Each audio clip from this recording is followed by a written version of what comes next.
All right, Rangers. Today, we've got fiery debates, jaw-dropping refereeing decisions, and transfer whispers that will have you on the edge of your seat. From the worst red card decision ever, as Ali McCoist put it, to a Premier League striker being linked with Rangers. Could Emanuel Dennis be the answer to our attacking needs? Then there's Tottenham sniffing around Hamza Igamani with a twist you won't believe. And don't forget the confirmed moves out of Ibrox, including one fan favourite heading to England and a potential return for a former Rangers defender that's stirring the rumour mill. Trust me, you'll want to stick around for every bit of this because some of these headlines could have huge implications for our season. Let's get into it. It's hard to fathom Mohamed Diamande gets shown a red card for what can only be described as a hand flick. And now we're left wondering if common sense even exists in Scottish refereeing anymore. This decision by Nick Walsh, even after the intervention of VAR, is beyond baffling. You watch it back, frame by frame, and still come away scratching your head. How can something so minor, where it's debatable if any contact is made, justify sending the lad off? At worst, maybe a yellow card. Yet here we are, appealing what should never have been a red in the first place. The bigger issue is this: why does it feel like Rangers always end up on the wrong side of these VAR decisions? There's no denying it's a sore point among us fans. The appeal, though, seems like it's already written off by so-called experts as having slim chances. Is that not a damning reflection of where the officiating stands in Scotland? And to rub salt in the wound, Diamande has been a key cog in Philippe Clement's revitalized squad. Losing him for even one match is more than just an inconvenience. It's a blow to our momentum. He has a small reaction with his hands, not touching anybody. Meanwhile, players like Kevin Holt walk away as if butter wouldn't melt, and we're left questioning how fairness is applied. Ali McCoist was spot on when he called this one of the worst decisions he's seen. It's as if the referee doubled down just to avoid admitting he got it wrong. What kind of precedent does that set? So here's the question for you. Do you think these decisions against Rangers are pure incompetence from officials, or is there a deeper bias at play? Let's hear your thoughts. Emanuel Dennis to Rangers, it's a name that certainly grabs your attention. A player with Premier League pedigree and a solid track record of goals and assists would undoubtedly boost Rangers' attacking options, especially in light of the current injury crisis with the likes of Danilo, Matondo, and others out of action. It's clear that reinforcements are needed if Philippe Clement's side is to push for domestic and European success in the second half of the season. But here's the sticking point. That salary, £4 million a year, or roughly £80,000 a week, is astronomical by Scottish football standards. Rangers have been shrewd in the transfer market under Clement's tenure, but a wage bill of that magnitude could seriously stretch the club's resources.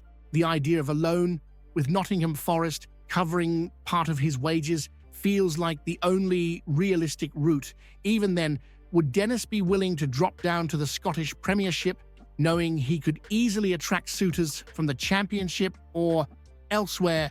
Let's not forget, though, the impact a signing like this could have. Dennis's pace, versatility, and eye for goal could transform the attack, especially in games where Rangers struggle to break down stubborn defenses. With players like Nicholas Raskin pulling the strings in midfield, a clinical forward like Dennis could thrive in this squad. So here's the big question for you. Would taking a financial gamble on a player like Emanuel Dennis be worth it to reignite Rangers' season? Or should the club focus on more affordable, long-term options? Let's hear what you think. Kieran Dowell's loan move to Birmingham City comes as no surprise, really. The lad struggled for minutes under Philippe Clement, and with Rangers looking to freshen up the squad and free up wages, this feels like a practical decision. Dowell has ability, no doubt about it. His experience in the Championship and Premier League speaks for itself. but he just hasn't managed to cement a spot at Ibrox. It's a case of being surplus to requirements in a side where competition for places is fierce. The move to Birmingham City gives Dowell a fresh start, joining former Rangers players Ben Davies and Scott Wright, which could make settling in a bit easier. Chris Davies' side are flying high in League One, and if Dowell can rediscover his form, he might well play a big part in their promotion push. That said, it raises questions about whether Rangers are doing enough to get the best out of players who clearly have potential. Meanwhile, Clement's approach to the January window shows he's not afraid to make bold decisions, loaning out players like Robbie Fraser, Alex Lowry, and now Dowell is a clear sign he's focused on building a younger, more dynamic squad. However, with injuries piling up and big fixtures on the horizon, letting players leave could leave us at a bit stretched. Here's one for you. With Rangers letting players like Dowell and Lowry go, do you think the club is prioritizing long-term planning at the expense of short-term success? Let's get your take. The idea of Tottenham sniffing around Hamza Igamane should send shivers down your spine, especially so close to the transfer deadline. This lad has been a revelation for Rangers. His goals, movement, and sheer determination have been pivotal for Philippe Clement's team. To even entertain selling him now would be madness. Not only is he central to our domestic push, but he's also critical in Europe. You can't lose a player like Igamane and expect to replace him overnight. Tottenham, with their billionaire backing, might think they can flex their financial muscle and poach one of our brightest talents, but Rangers need to stand firm. Selling him now wouldn't just disrupt the squad, it would send a message that we're open to being raided when the stakes are highest. What kind of precedent would that set? And let's not forget, the timing is appalling. The window closes in days, and finding a striker of Igamane's quality willing to step in mid-season is near impossible. It's bad enough dealing with injuries to key players. We can't afford to throw our season into turmoil by cashing in on one of our best. So here's my question to you. Should Rangers prioritize their long-term financial health by considering big money offers? Or does keeping a player like Hamza Igamane send the message that the club values ambition over short-term gain? Let me know your thoughts. The potential return of Nikola Kasic to Ibrox is certainly an intriguing prospect. At 28, he's at a great age for a defender, experienced enough to command the back line, but still with plenty left in the tank. His time at Rangers before was marked by commitment, strength, and the kind of no-nonsense defending we've been crying out for at times this season. A move like this could bring much-needed depth to a defense that's been hit hard by injuries. But here's the rub. Why hasn't a bid been made yet?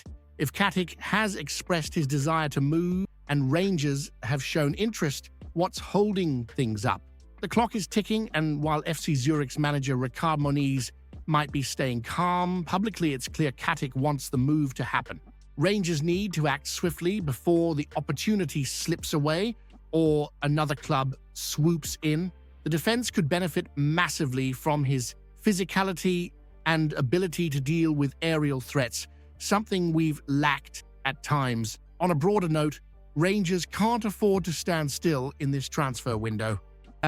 Yes, the league title might be out of reach, but there's still plenty to play for.